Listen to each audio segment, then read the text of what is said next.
Chapter 6. As soon as day broke, I mounted on deck to look through the telescope. I saw my wife looking towards us, and the flag which denoted their safety floating in the breeze. Satisfied on this important point, we enjoyed our breakfast of biscuit, ham, and wine, and then turned our thoughts to the means of saving our cattle.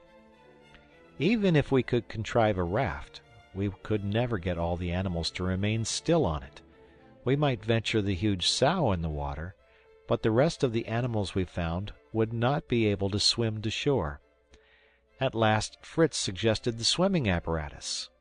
We passed 2 hours in constructing them.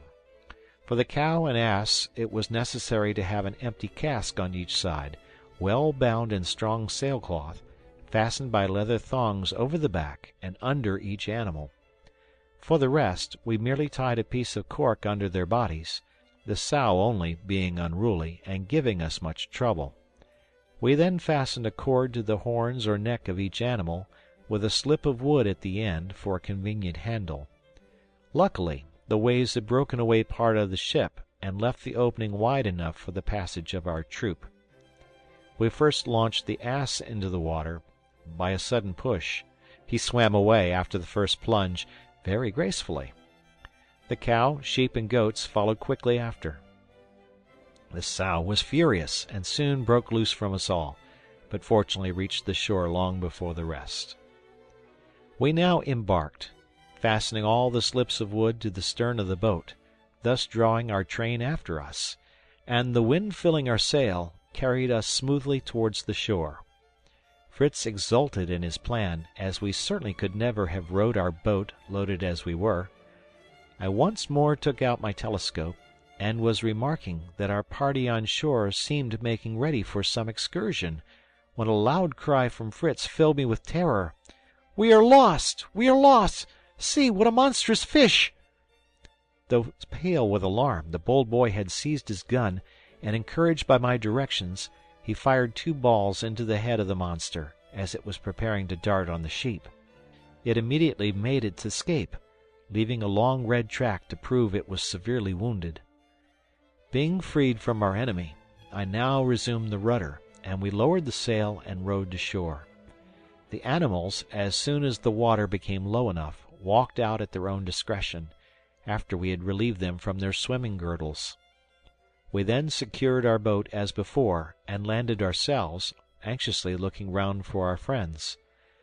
We had not long to wait. They came joyfully to greet us, and after our first burst of pleasure, we sat down to tell our adventures in a regular form.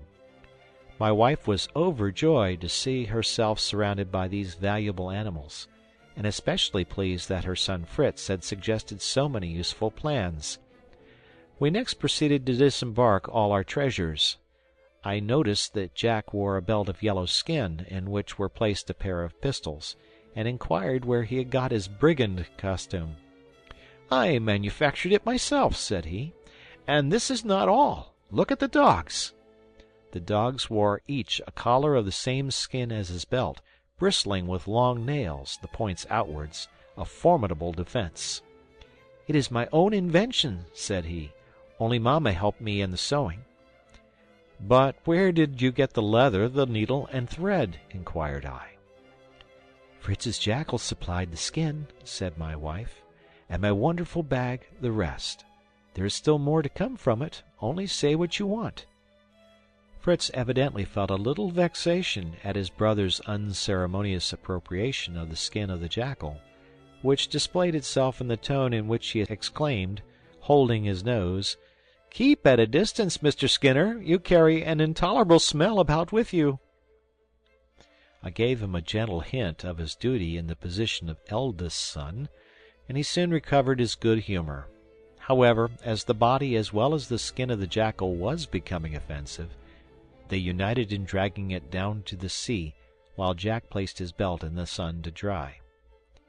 As I saw no preparation for supper, I told Fritz to bring the ham, and to the astonishment and joy of all, he returned with a fine Westphalian ham, which we had cut into in the morning. "I will tell you," said my wife, "why we have no supper prepared. But first I will make you an omelet." And she produced from a basket a dozen turtles' eggs. "You see," said Ernest, "they have all the characteristics of those Robinson Crusoe had in his island. They are white balls, the skin of which resembles moistened parchment." My wife promised to relate the history of the discovery after supper, and set about preparing her ham and omelet, while Fritz and I proceeded in unloading our cargo, assisted by the useful ass. Supper was now ready. A tablecloth was laid over the butter cask, and spread with the plates and spoons from the ship. The ham was in the middle, and the omelet and cheese at each end, and we made a good meal, surrounded by our subjects, the dogs, the fowls, the pigeons, the sheep, and the goats, waiting for our notice. The geese and ducks were more independent, remaining in their marsh, where they lived in plenty on the small crabs which abounded there. After supper, I sent Fritz for a bottle of the captain's canary wine, and then requested my wife to give us her recital.